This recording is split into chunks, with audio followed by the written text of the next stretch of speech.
Всем привет!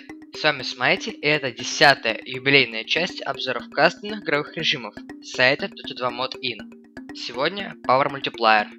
В этом режиме характеристики способностей предметов увеличены на некоторое количество раз. Параметры игры настраиваются хостом перед игрой. Доступный EasyMod All Random режим характеристики могут быть увеличены в 2, 3, 5 или 10 раз. Некоторые характеристики, такие как урон рапиры или ульты Зевса, всегда получают лишь двукратное увеличение.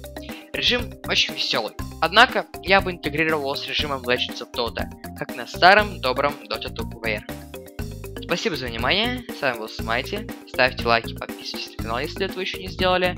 Всем удачи и побед!